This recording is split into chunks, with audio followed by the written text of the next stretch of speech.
kept telling me to let it go.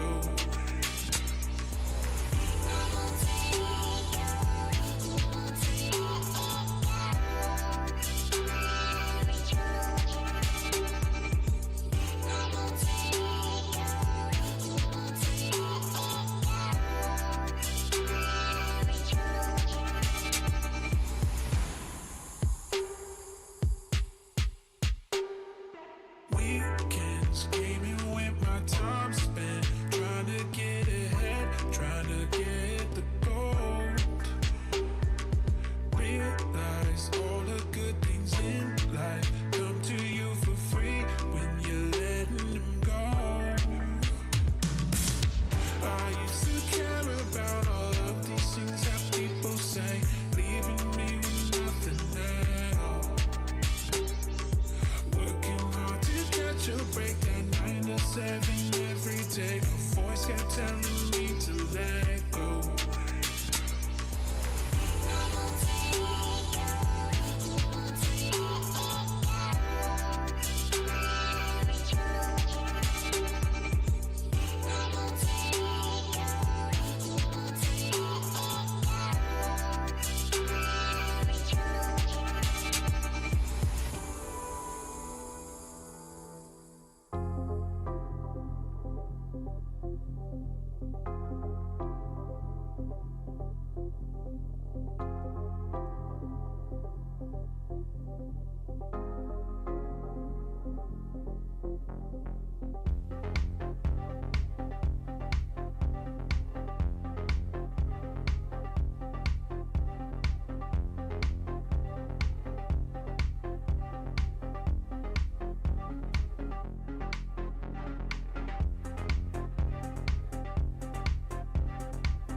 Well, hello there, everyone. My name is Tiana, and this is my friend Megan. Hello. And we just wanted to say, Welcome to Water's Edge Church Online. Wherever you're joining us from today, we are so glad you're here. Yeah. As a matter of fact, why don't you take a second in the chat and tell us where you're joining us from today? Yeah, in just a few minutes, we're going to get our service started, and we have a really great experience in store for you today. You'll sing some songs with our band and hear from our incredible lead pastor as we kick off a brand new series. We're super excited about it. Yes, it's going to be so good. Our last series was incredible, and we can't wait to see what this new one has in store. Yeah, well, we mentioned it earlier, and I want to say it again. We really do love that chat feature. It allows for community and connection to happen no matter how many miles separate us. And listen, the more you put into this experience, the more you're going to get out of it. And we'd love for you to invite your friends and family to join you on here today as well. So go ahead and share this experience right now. And when you see your friends and family show up, help them feel welcome in the chat. Yes, and if you're new around here, we are so glad you chose to join us today. We know that there are a million other things you could be doing today, so we are super honored that you are choosing to spend the next hour with us. In fact, we would love to get to know a little bit more about you and help you make Water's Edge your home. Yeah, so why don't you go ahead and take a second right now, fill out the digital connection card, and tell us a little bit about yourself. We're really glad you're joining us for what's going to be a great day. I'm super excited. And speaking of things we're excited for, I can't wait any longer for you and me to have a little bit of fun before the service gets started.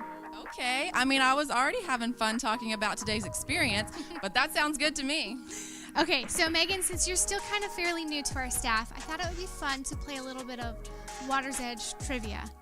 What do you think? Okay, yeah, sure, let's go. I love trivia. I mean, Okay. We'll see if I know the answers or not, but... It'll be fun. Okay, well, we want you guys at home to play along too. So I'm going to ask Megan a series of questions, and then after each question, I'm going to give her some time to think about it, process it, come up with the correct answer. And while she's thinking, I want you guys to put the answers in the chat as well. Okay. Okay, Ready? I'm ready. Let's do this. Okay, first off, little staff question. The guy who leads worship most weeks here online, you know, the bald bearded guy, his last name is Poteet. So think about it, Megan. And online, make sure you give us your answers. What is his first name? So blank Poteet. Da-na-na-na. I'm going to go with Phil Poteet. Oh, you would think that's what it is because that's what actually everybody calls him, but his first name's not Phil. Phil is his middle name. His first name is John. John Phil Poteet. John Phil Poteet. I can't wait to call him that next time I see him. I know. Okay, I think you should. All right, the next question. All right, go back to in the spring when coronavirus came and we shut our doors.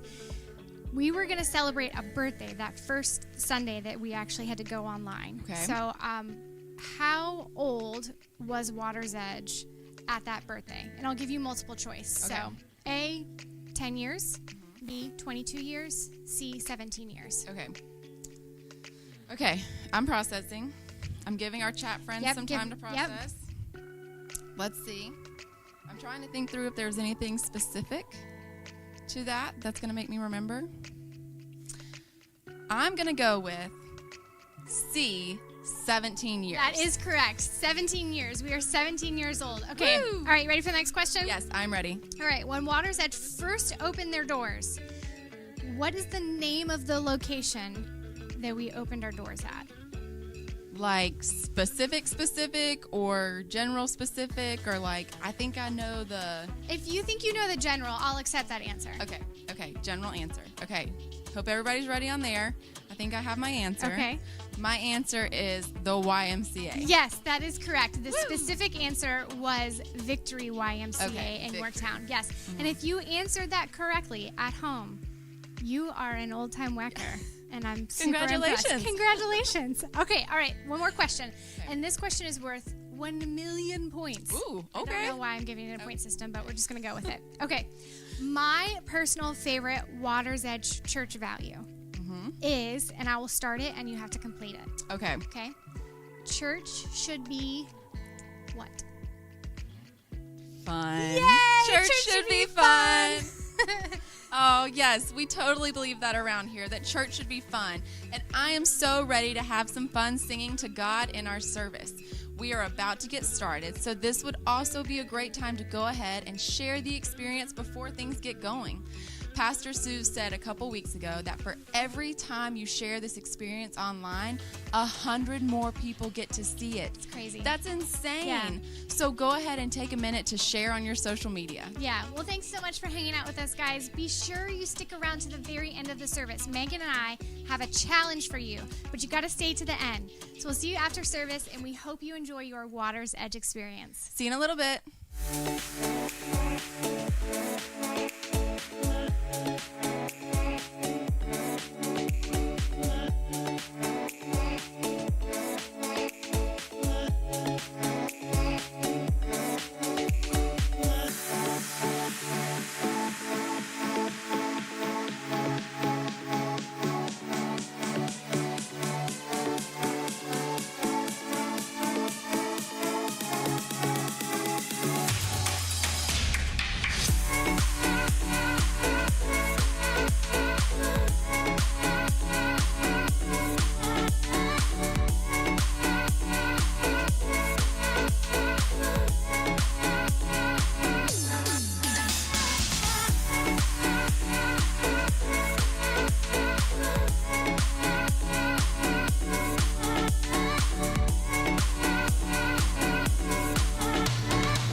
Welcome to Water's Edge Church. Whether you're joining us online today or here in the room, we're so excited you're here with us.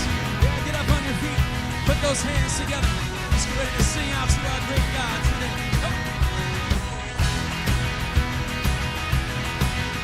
How great the weight of all my sin. The grave was closing in. You made a way, and your love came reaching from the cross, pursuing what was lost. You made a way. Oh, what a Savior, you came to my rescue. Jesus, my victory over all. I was a prisoner, you fought for my freedom. Jesus, my liberty, my victory. You are. You are. Oh, you are. Ah, you are. Come on, sing it with me.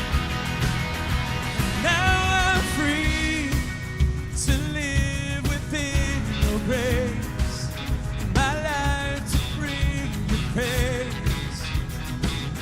You made a way. Oh, what a Savior, you came to my rescue. Jesus, my victory over all. I was a prisoner, you fought for my freedom. Jesus, my liberty, my victory. Oh, you have set me free. Yeah. Jesus, you came for me, oh God. Yeah, the grip of sin and shame, yeah, released now in Jesus' name. Oh, what a Savior, you came to my rescue. Jesus, my victory over all. Prisoner, you fought for my freedom. Jesus, my liberty, my victory. Oh, what a Savior, you came to my rescue. Jesus, my victory over all. I was a prisoner, you fought for my freedom. Jesus, my liberty, my victory. You are. You are.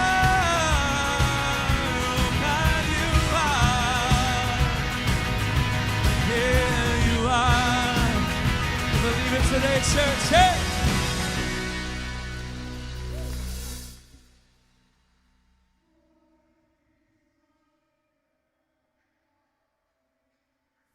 Welcome to Water's Edge Church Online. We are so glad you decided to join us today.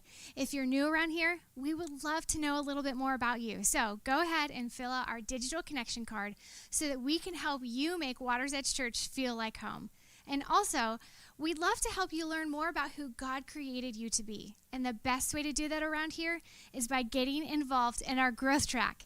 It's a virtual experience that happens every Sunday at 12:30 p.m. And next week is step 3, connect with others. Listen, in a season of isolation, it's even more important that we connect with other people to help us grow in our faith. And that's exactly what the growth track does. Everyone who's been through our growth track experience can't stop talking about how much fun it's been and how it's helped them discover exactly what God wants for them. So you can head over to watersedgechurch.net to get registered and find out more about our growth track. Listen, it doesn't even matter which step you start with. Just make sure you get through all 4. All right, ladies, this next part's for you. We have something amazing coming up in just a few weeks. It's a virtual ladies' night in, and we're calling it Legacy. You will not want to miss this. We are so excited about it. So get your girl gang together to stream our ladies' night in. We even have special watch party kits that come with, a host guide, decorations, exclusive giveaways, and more. Watch party kits are limited, so head to our website today to get one for you and your friends. Well, listen, I'm really glad that you're here today. And right now, we're going to continue worshiping our God together. So go ahead, crank up the volume, and let's declare that we believe there is nothing in this whole world better than our God.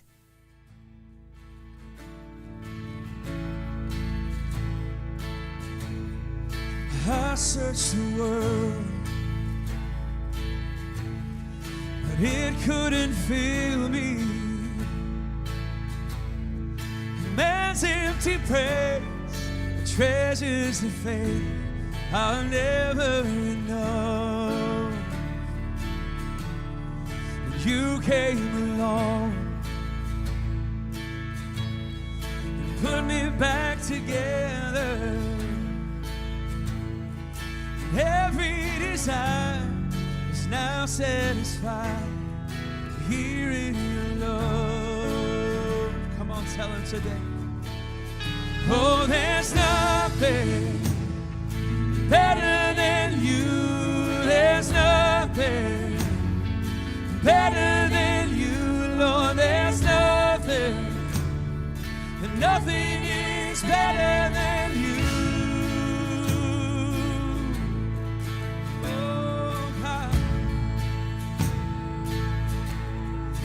I'm not afraid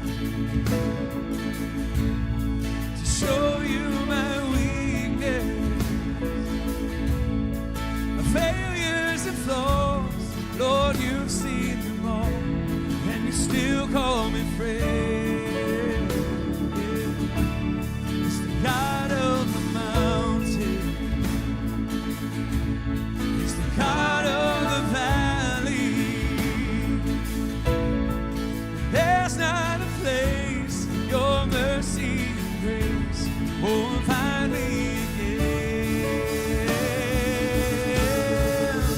Oh, there's nothing better than you. There's nothing better than you, Lord. There's nothing, nothing is better than you. Come on, tell him.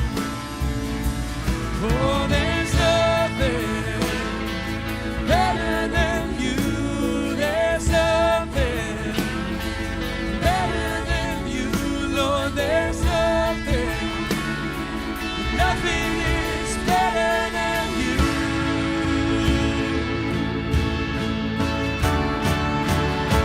Come on, let's declare this with our whole heart today.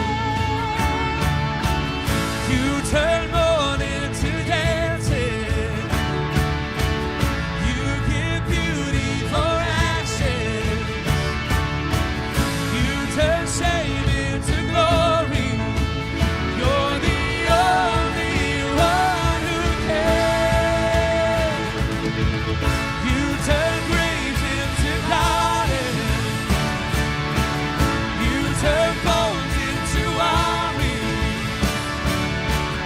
You turn seas into highways.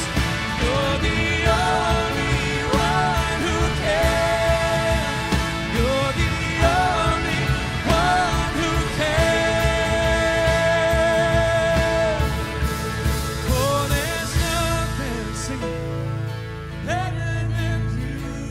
There's nothing better than you, Lord. There's nothing, nothing is better than you, oh God. Oh, there's nothing better than you. There's nothing better than you, Lord. There's nothing, nothing is better than you.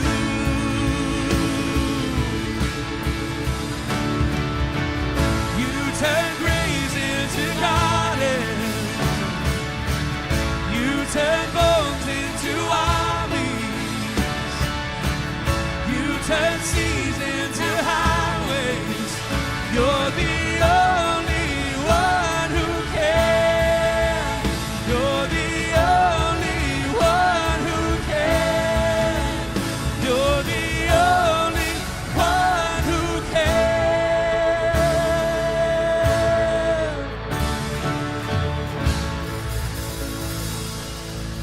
I believe that today.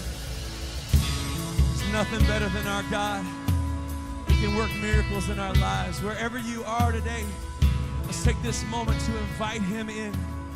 Wherever you are, let's ask our God to turn that place into holy ground. Come on, let's invite Him in today as we sing.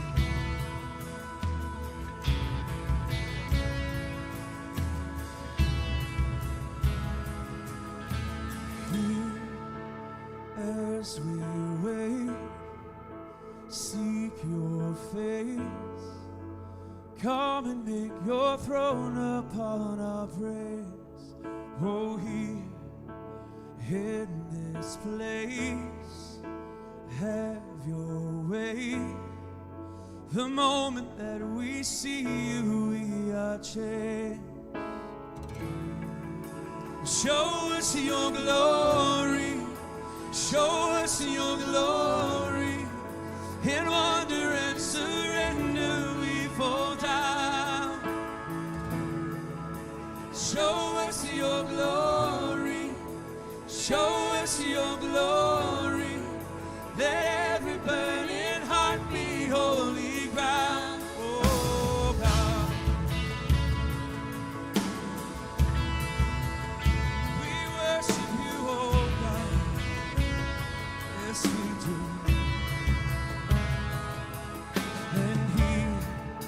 And not by power, not by might, but only by the cross we come alive. And here we run down. Oh, and come by heaven's love revealed before our eyes. Show us your glory. Show us your glory. In wonder and surrender we fall down. Show us your glory. Show us your glory. Let every burning heart be holy ground. Oh God. Oh, show us your glory. Show us your glory. In wonder and surrender we fall down. Yeah, show us your glory. Show us your glory. Let every burning heart be holy ground.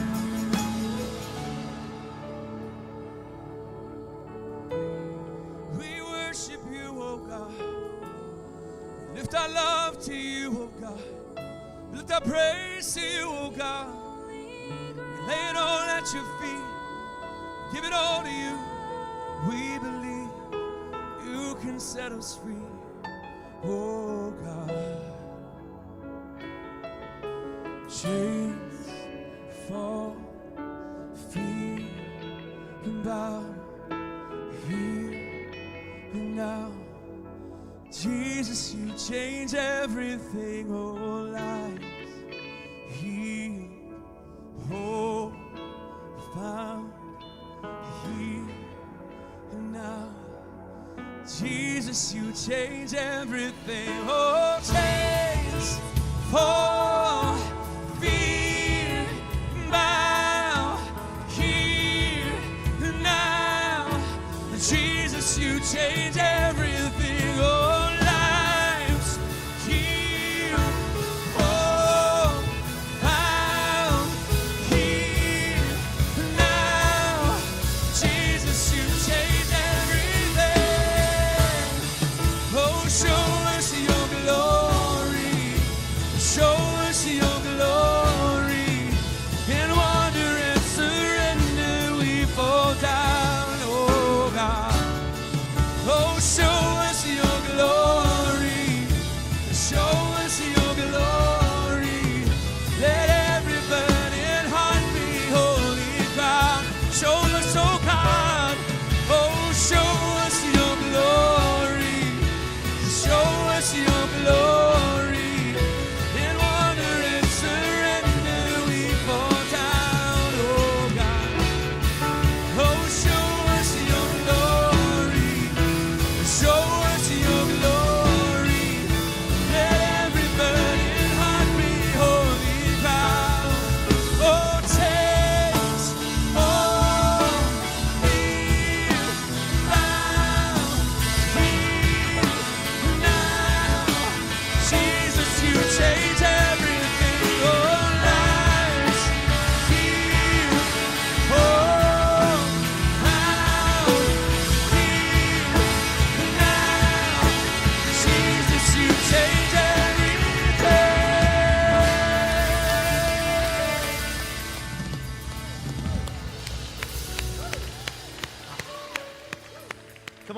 it's true today that in your heart today, one encounter with Jesus and everything can change. We're grateful. We're grateful for that truth today. And I don't know what you walked in the door needing, but I'm convinced that His Spirit is here to deliver it to you. I don't know today what you logged on to the computer screen hoping for, but I believe this, that today He can exceed every hope, everything that you desire in your heart and life. Jesus can do it today in this place. Aren't you grateful for Jesus, everybody? Yes, indeed. Awesome. Well, you may be seated if you're joining us here live on a campus, and I want to welcome you, no matter where you're joining us from today. If you're joining us online from somewhere around the world, you can be seated too. I hope you were standing. I hope you were standing in that moment. And can I just help us all with one thing? I think it's important in this season to recognize that that church is not it's not an activity to be observed. I probably should coach you on that just a little bit. It's not a spectator sport, all right? It's like full on contact church, all right? Like, and I don't. This is for everybody. This is if you got invited today and you stepped into the room and you just kind of like sitting back and watching what's happening, or maybe you logged on, or you were scrolling through Facebook and you stumbled upon us, and you're like, I don't know. I'm trying to see about this. Well, listen. You can't just see it. You got to experience it. You got to engage. You got to engage in it. The church is a group of followers of Jesus who are called out, set apart, and who gather together. That's what makes up the church. And that doesn't have to be, honestly, it doesn't have to be in a building. It doesn't have to be in a room. It can be wherever you're joining us from. If you're willing to engage, if you're willing to participate, if you're willing to not just sit back and watch, but step into the experience, then you will be part of the church. And that's why I love today that we are the church, gathered literally all over the world. And some of you are in a big room watching on a big screen right now. Some of you are in your living room watching on your phone screen right now. Some of you are at Indian Creek Correctional Center watching on a TV screen right now. And some of you are sitting here watching it live right now. But we are together, the church. And I believe this, that the local church is the hope of the world. I really do. I really do believe it. And that would explain why we are so excited today to kick off a brand new series. I know some of you hated to see our last series end, and I held on to it as long as I could. But there's a brand new season, I believe, in the life of our church beginning today.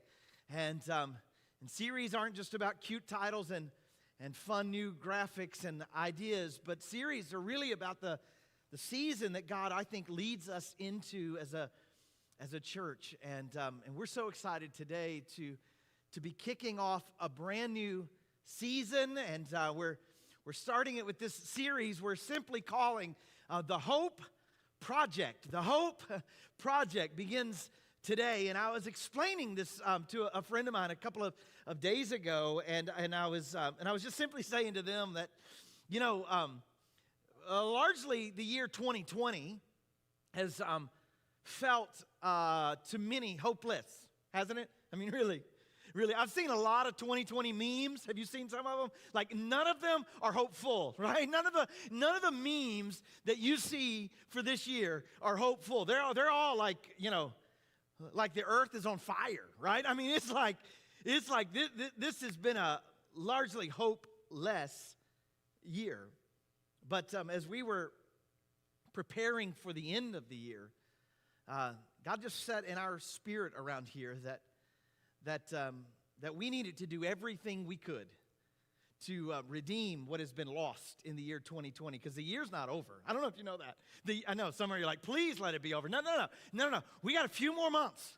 Okay, we got a couple handful more of weeks and days to make the most of this year, and it's not over. And so we're going to do everything we can do for these remaining days of 2020 to be a voice of hope, a house of hope, to bring hope and try to redeem what has been lost in the year 2020. It's not over. I feel the Spirit of God on that word for your life today. It is not over. It's not over for your life. It's not over for your dreams. It's not over for your marriage. It's not over for this year. God's going to redeem it. I really do believe. He's going to redeem it with hope, And we're going to be a place of hope. We're going to be hope dealers all year long. I like that. Hope dealers in this house all year long. The rest of 2020 is going to be marked by one word. I don't know what word you've marked it with, but for the rest of the year, prepare to mark this word with this year with the word hope. With the word hope. And we're going to help you. We're actually going to equip you all year for the rest of the year to be a hope dealer. We've got some things that we're doing. Like today, if you're on one of our physical campuses today, we're actually giving you a gift under your car windshield wiper today. When you go out, you'll find a little window decal that is all about hope. It's all about hope. Now, don't worry. I see some of y'all are looking at me. We didn't put it on your window, all right? That's up to you. You can choose to put it on, and you probably should wait till your window's dry. Some of y'all are like, you did what to my car? No, we just left it there. We just left it there under your windshield wiper so that you could place it if you'd like a little hope decal so you can deliver hope while you drive, all right? Deliver hope, which means you should drive better than you've been driving, everybody, all right? So deliver a little bit of hope while you drive. If you're not local, you can actually request one, and we'll mail it. We'll mail it to you. The little window cling promotes a brand new website that launches today. That's a source of hope. It's called NeedHopeNow.com. A brand new website you can go to beginning today to find out ways that we are a source of hope and ways that you can become a source of hope at NeedHopeNow.com. And then one of the fun things we're doing this week is if you go to that website, you can actually download this NeedHopeNow.com graphic, and you can download that. And then we're inviting all of us this Saturday, which is October 17th, 10/17. On this Saturday, we're inviting everyone who has social media. Come on, that's most of us. All of us who utilize social media, we're inviting you to post that little shareable graphic on your social media at 10:17 on 10:17. Hello, 10:17 Eastern Standard Time, 10:17 a.m. Eastern Standard Time. We're inviting you to post that little social media on 10:17 at 10:17, and we're going to try to break the internet. All right, y'all? Can we try? We'll try to just everybody at one time, and that'll be kind of cool. And what that will do is flood. Literally, will flood people's social media feeds with that singular message, NeedHopeNow.com, and from that, we believe that hundreds, maybe thousands of people will jump onto the website and be able to find a source of hope in a season that's largely hopeless. So I hope you'll participate, and there's all sorts of other things. You'll hear more about them, and every single week we're going to challenge you and equip you to be a place of hope. So the Hope Project, it begins today, and we're actually going to tie everything in this series to one theme verse, one theme scripture that actually happens to be one of my favorite verses. I actually taught you this verse in detail at the very beginning of this pandemic, way back in March. I taught you this verse, and I loved it so much, I decided we got to build an entire series around this verse, and that's where the Hope Project came from, was from this one verse. And I was a little hesitant to bring it back, but then I started thinking, that was March, and March feels like an eternity ago, doesn't it? I mean, March feels like forever ago. None of us honestly remember March. And I just said to myself, none of y'all even remember my sermon from last Sunday, so you certainly aren't going to remember my sermon from March. So I'm going to bring it back, and I think you're going to love this verse. And I think it's one that should go into your repertoire of memory. I think you should begin to memorize this verse. We'll be visiting it for every single week of the series. It just goes like this, that we have this hope. We have this hope. We have this hope as an anchor for the soul, firm and secure. That's the verse. That's the verse. We have this hope as an anchor for the soul, firm and secure. We have this hope. By the way, our hope has a name, and his name is Jesus, everybody. Jesus is the anchor for our soul. He is our hope. And I don't know if you can picture an anchor. I pulled this one out of my little boat this morning. Literally before I walked out the door, my wife Tabitha saw me, and she said, "What are you doing? What are you doing with an anchor?" And I said, "Well, you never know when you're going to need one. You know, it's raining today." And so I left the house with an anchor, and I know it's kind of a puny anchor. I mean, it's not really it doesn't really do the verse justice, but I think it gives you a picture. I think it gives you an image, a visual of what the writer of Hebrews was describing when he said we have this hope as an anchor. An anchor, what does an anchor do? An anchor holds something. An anchor steadies something. An anchor secures something. An anchor grounds something. That's what an anchor does. And I don't know about you today, but I feel maybe like today more than ever before, I need my soul held. I need my soul steadied. I need my soul grounded. I need my soul secured. And that's what Jesus does. He's an anchor for our soul. He's an anchor for our soul. Would you put the verse back up one more time? I want to make sure everybody gets it. We have this hope, the Hope Project, as an anchor for the soul, firm and secure. Jesus is the anchor for our soul. And that sounds so great. That sounds so great. Oh my gosh, that sounds so great. But in seasons like this one, it sounds so impractical, doesn't it? I mean, let's just be honest. It sounds so great. Oh my gosh. The idea of hope, it sounds so great. But it seems so impractical. Have you ever said that? Have you ever thought that about anything? My wife, Tabitha, she is phenomenal at decorating. Can I tell you? I think I've told you before. She can take things and put them together in a way that just it'll blow your mind. I mean, it's like, how did that all come together and look so good? She's so good at decorating, and she gets a lot of her inspiration from these influencers that she follows on Instagram. I don't know if you're familiar with this idea of an influencer on Instagram, but they're very famous, popular people who undoubtedly have a lot of money, and they show you their life, and you dream of doing things they do. That's kind of how it works with influencers. And so she follows a lot of decorating influencers, and she gets a lot of her inspiration from these influencers who promote things like their DIY projects, but in all likelihood, they probably have hired them out to contractors and then act like they do it themselves. That's just my humble opinion, but that's kind of how I figure it all works out. But she gets a lot of her inspiration from from her friends, as she calls them, her friends.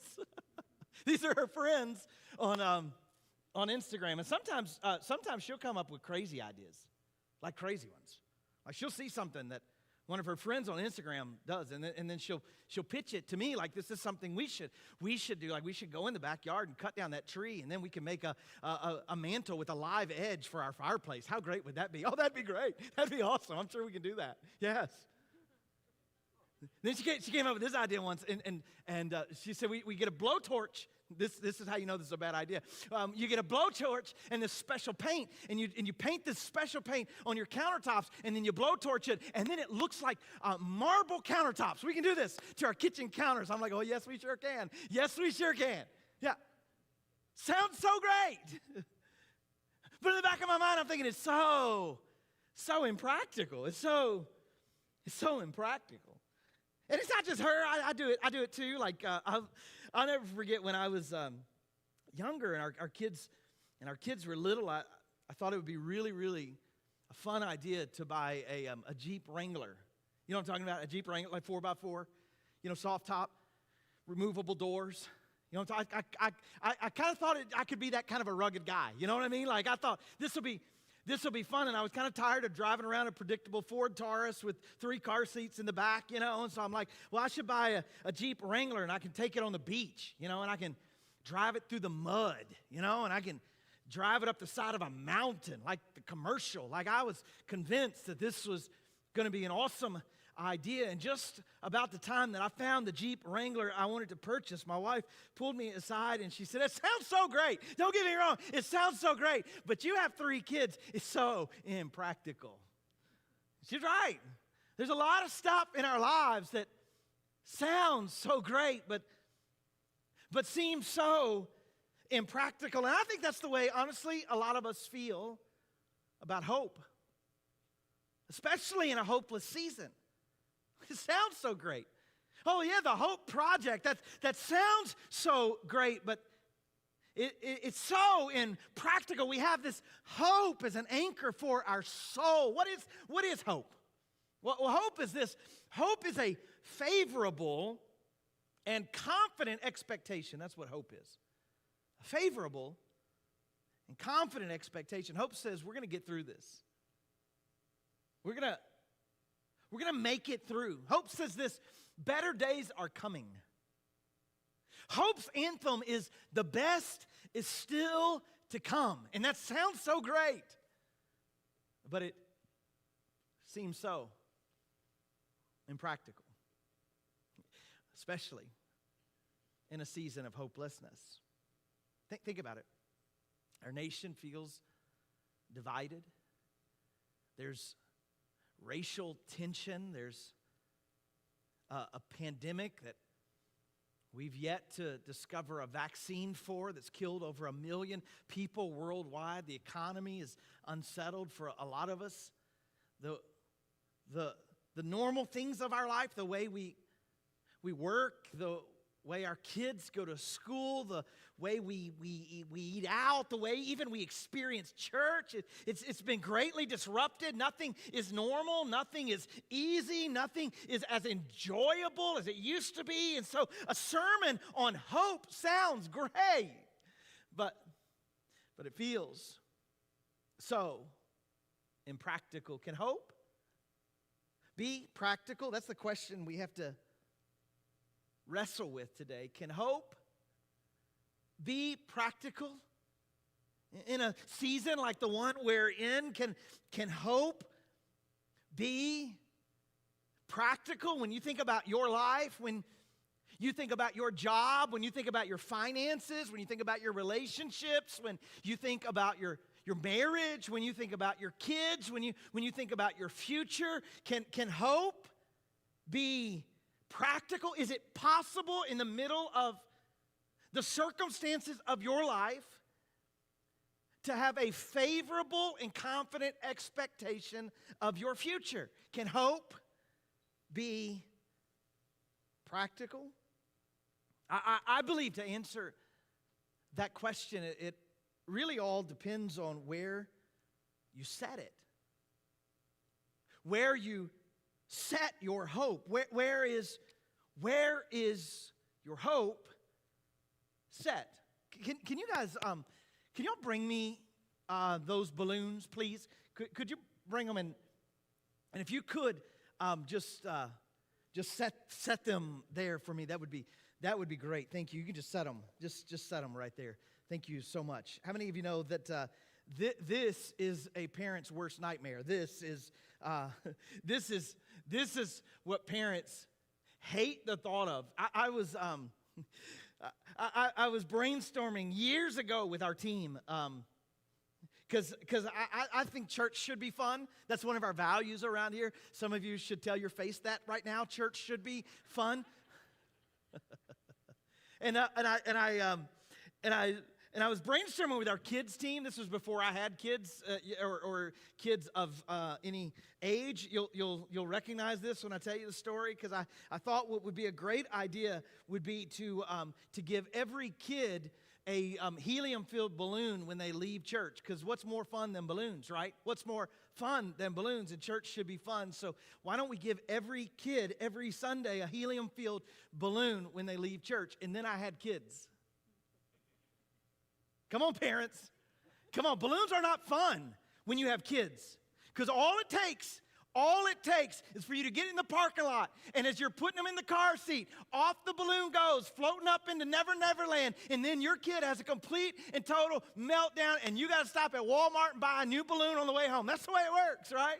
It's like parents' worst nightmare, these balloons. They just set them here. I'm going to come back to them in a moment, these balloons that they just set here. Where's your hope set? Where's your hope set?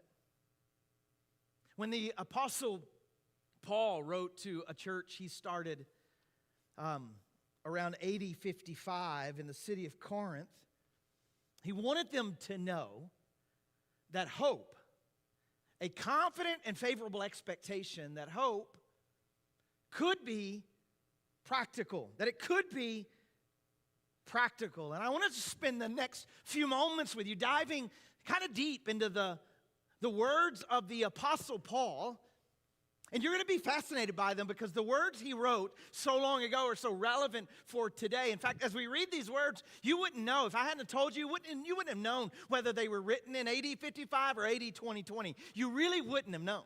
That's how relevant they are to our lives today. Paul wants us to know that hope can be practical. This is how he starts out. This is what Paul says. We do not want you to be uninformed, brothers and sisters, about the troubles we experienced in the province of Asia. We want you to know, Paul's saying. We want you to know. We don't want you to be uninformed, but we want you to know that sometimes, Paul would say, things are harder than they seem. Come on, things are more difficult than they look. Paul's saying, hey, I just want to kind of clear the air. Like if I somehow misled you on my Instagram feed that everything in my life has been perfect, that all has been going well and as planned, I just want you to know the truth. I've had some trouble too. I've experienced some challenges too.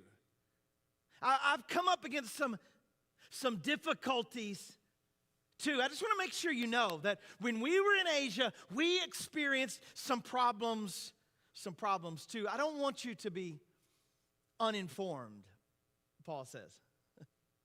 Paul, I think, wants us to know that he had some trouble, because Paul's about to show us that oftentimes hope only becomes practical through hardship. Come on. It only gets practical through hardship. You have hope, practical hope, the kind of hope that means something to your life. You only have it through hardship, because hope sounds good when everything is going good, but it's just a theory. It's just a word. It's just a phrase. It doesn't really mean anything until you need it. Until you need it. Hope only becomes practical through hardship, when things become difficult in your life, when things become a struggle in your life, when relationships fall apart in your life, when someone you love leaves your life, when somebody you trusted betrays you, when you encounter a situation that you can't control and you can't fix, or you face something that you don't know where to turn or what to do. That's when hope gets practical. And Paul says, hey, I just want you to know I've had some trouble too. In fact, can I help you understand something? A Christian's response to trouble is hope. Our response to trial and difficulty, our response to COVID-19, our response to the year 2020 is hope. It's hope. We have a favorable and confident expectation. Come on, y'all. Wake up out there. It's hope. It's hope. This is our response. Paul goes on to say this. We were under great distress, far beyond our ability to endure. Anybody feel that today? Far beyond our ability to endure, so that we despaired of life itself, Paul says. Indeed, we felt we had received the sentence of death. Like we're in a hopeless situation. Now, I don't know about you, but I'm kind of like on the edge of my seat reading these verses, and I don't know if you are yet or not, but Paul is setting up the drama around this significant amount of trouble that he faces, and I'm kind of on the edge of my seat, like, well, what was it, Paul?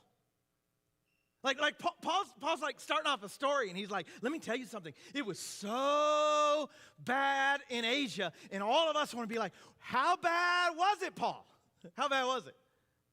And the remarkable thing about the verses we're going to continue reading, and I'll just tell you now so that you relax a little bit, is Paul never tells us what the trouble was. He tells us how bad it was. It was so bad, we thought we were going to die. It was so bad, we were in a hopeless situation. It was so bad that there was no way that we thought we'd make it out of it. It was so bad. Well, how bad was it, Paul? It was so bad. Well, what was it, Paul? I ain't going to tell you. Paul doesn't tell you. Paul has the ultimate cliffhanger in these verses. It would be like watching the entire season of The Bachelor and then not watching the final rose ceremony. This is what it's like, y'all. This is what it's like. Okay, I'm not turning in my man card yet. It's like watching an entire baseball game that's tied 1-1 and then turning it off at the bottom of the 8th inning. It's like that. It's like that. Did I redeem myself? Hello. So it's like, how bad was it? Well, I'm not gonna tell you what it was. I'm just telling you it was bad. It was bad. It was bad. What was it? Was it sickness? Was it persecution? Was it betrayal? What was it?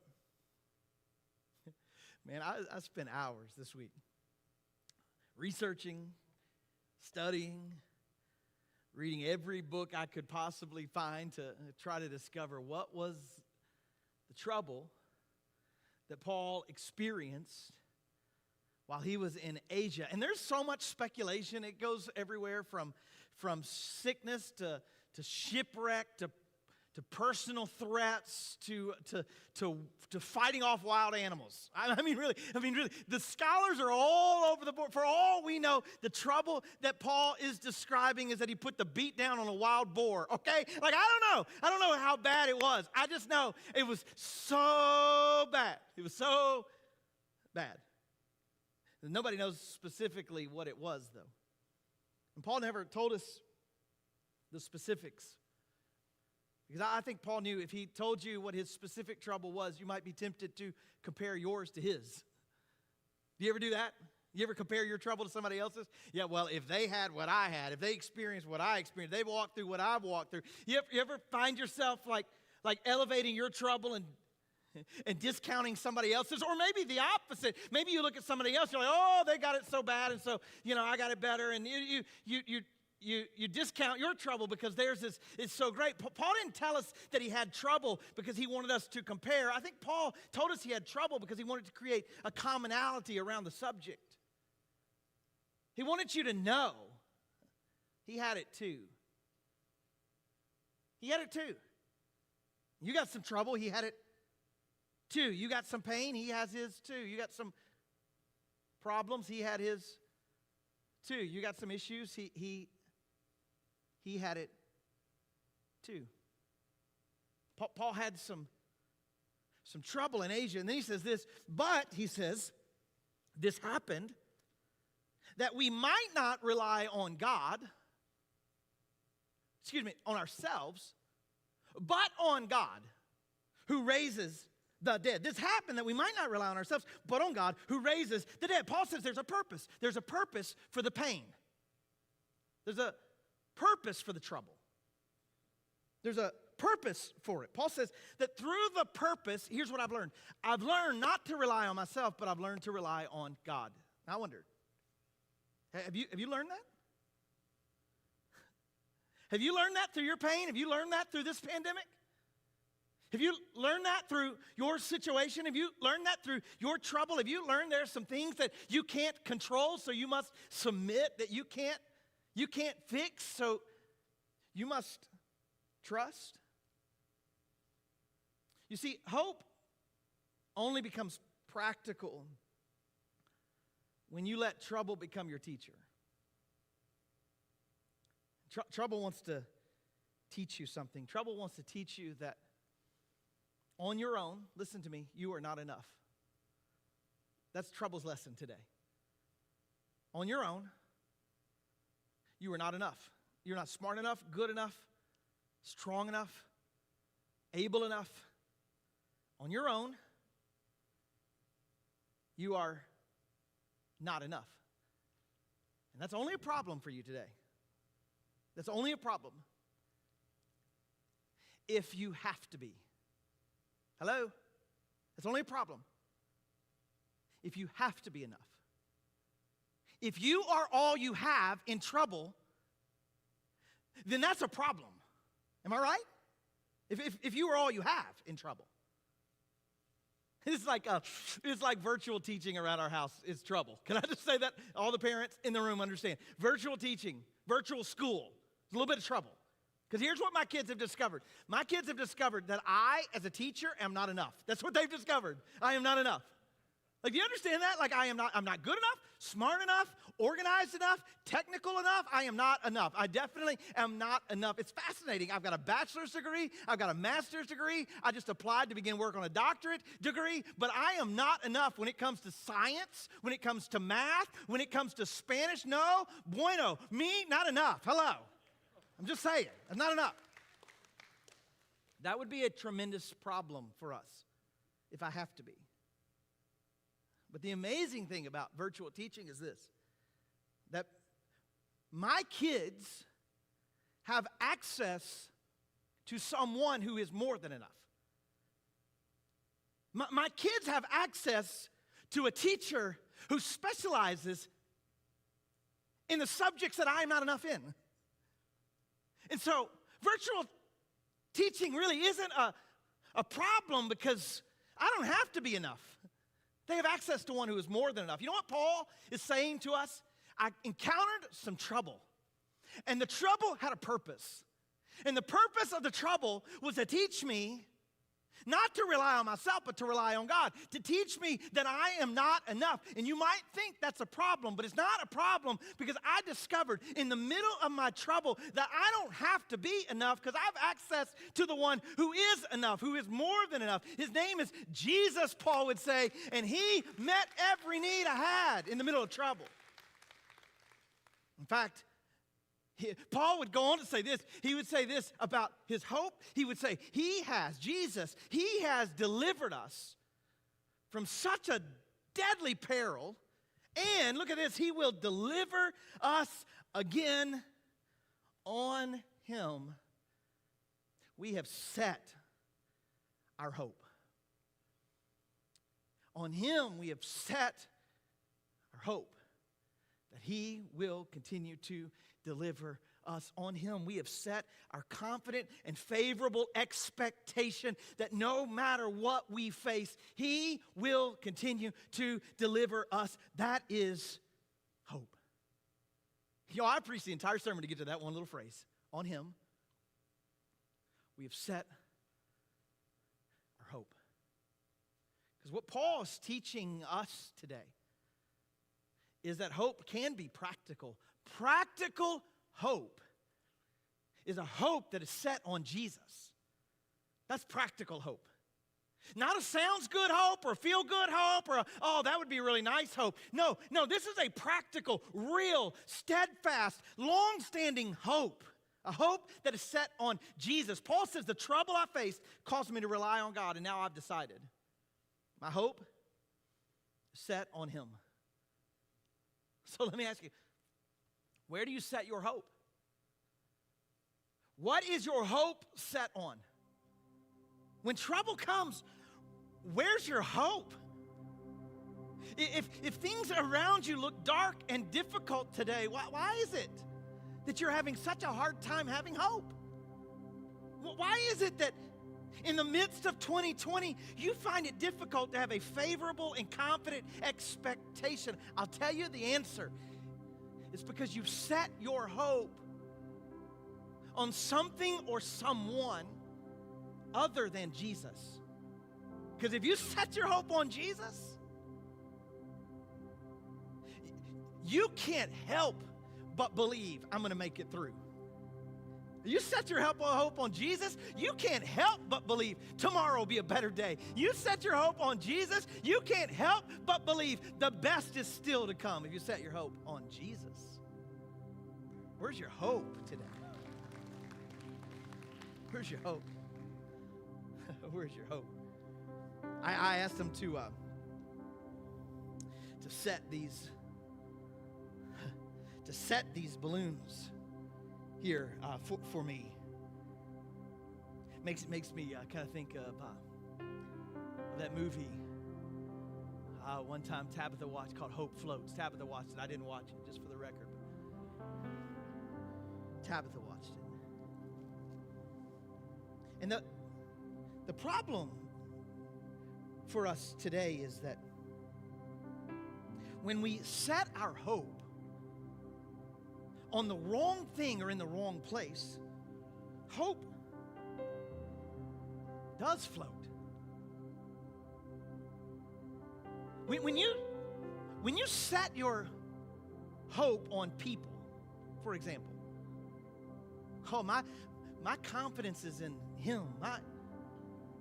My hope for tomorrow is in that relationship. When you set your hope on people, hope floats.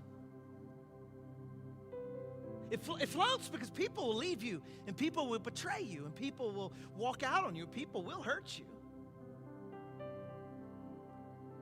Hope floats.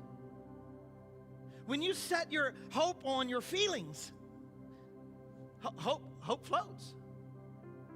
Because feelings are fickle, and feelings come and feelings go. Feelings will tell you things that are not true about yourself. Feelings will say to you, you're not going to make it through this. Feelings will say, you'll never get to the other side of this. Feelings will say, it'll never get any better than it is right now.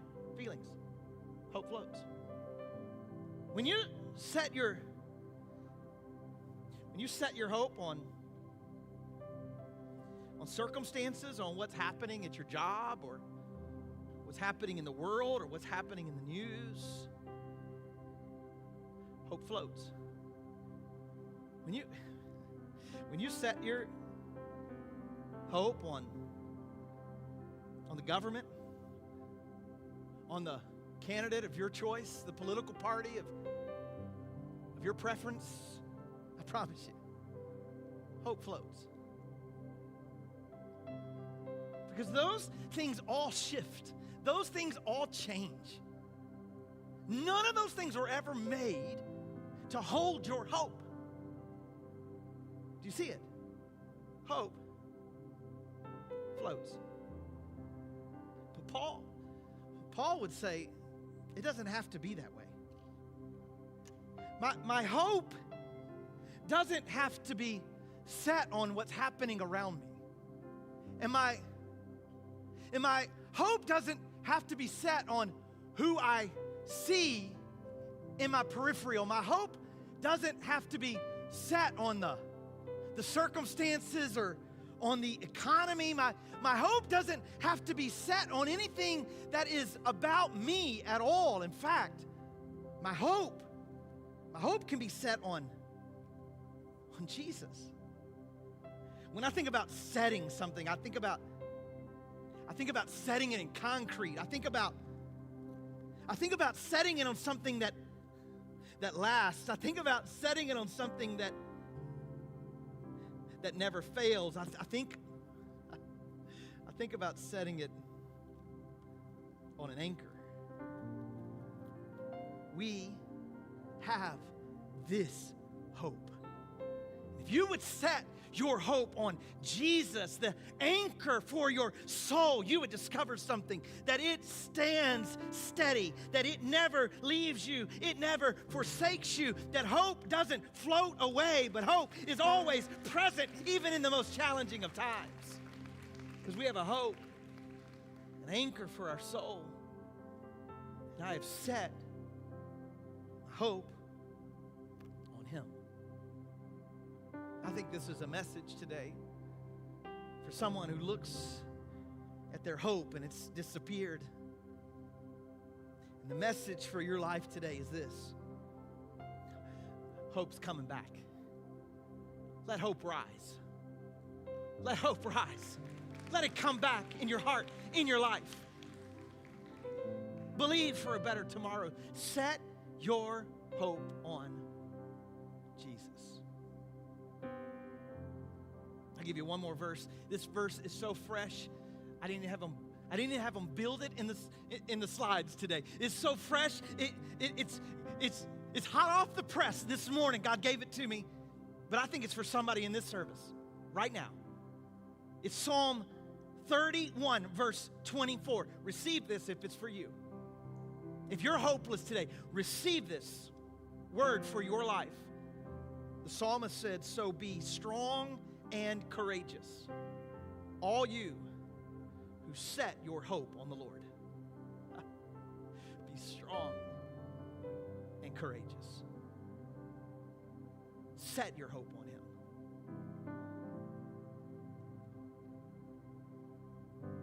Bow your heads, close your eyes.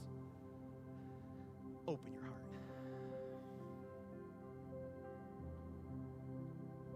God, I've done the best I know to do. So now do what only you do. Take this message, make it incredibly practical in the hearts of those who need it the most. If you're here today without hope, let me be a voice of hope in your heart today. You have this hope as an anchor for your soul. Fix your hope on Jesus. Believe for a better tomorrow. The best is still to come in your life. Jesus is our hope. And maybe today what you need most is a relationship with Jesus. So I invite you right where you are, in the room or online, it doesn't matter today. God's Spirit is here speaking to our lives. If you need to say yes to Jesus, I invite you to pray a simple prayer just like this. Say, "Jesus, I want to know you. I want my sin forgiven by you. I want to be made right with God in heaven through you, and I'm going to live my life for you. I place my hope in you, Jesus." Come on, if that was you right now, across the room, online, would you just lift your hand toward heaven and say, "That was me, Pastor. I just prayed that prayer. I just gave my heart and life to Jesus." Come on, right now, your hand up and down. God bless you. That's amazing. Online, just click that little button. It says, "I gave my heart to Jesus." Come on, it's awesome. Father, we thank you today for your word. We thank you for hope. We leave today full of it, full of confident and favorable expectation for the future. It's in Jesus' name we pray. Amen. Amen. Come on, everybody. Thank God for his word today, would you? What an incredible service today. I am already loving this new series, don't you? Oh my gosh, yes. It has been an amazing kickoff to this series and a great day. Yeah. If you prayed that prayer with Pastor Stu today, you had the best day of all. Yeah. And we want to celebrate with you. This is such a special moment, and we want to come alongside you in this new journey. Just fill out that digital connection card, and we will reach out to you this week. Yeah, well, you heard Pastor Stu talk about the Hope Initiative that we're going to be a part of throughout the rest of this year. And as a part of our Hope Initiative for this week, we're going to be bringing hope to teachers. We all know that in this season of virtual learning, teaching can be exceptionally challenging. So we want you to encourage a teacher that you know. All you have to do is head to the website, download a short video of encouragement from Pastor Stu, and then send that to a teacher you know. Yes, we will be bringing some hope to local teachers this week, as well as by feeding them lunch. We are able to do this because of your giving. Yeah. If you would like to support the mission of Water's Edge Church today by giving financially, the 2 easiest ways to give today are by texting WECO to the number 77977 or through our website at watersedgechurch.net/give. And we would love to invite you to take part in doing that today. Yeah, it has been really great getting to hang out with all of you today. I can't wait to hear Pastor Stu's next message and get to worship with all of you again next week. So don't forget, you've got to change your social media photos on Saturday at 10:17 a.m. Eastern Standard Time. All right, guys, thank you guys so much for joining us. See you next week.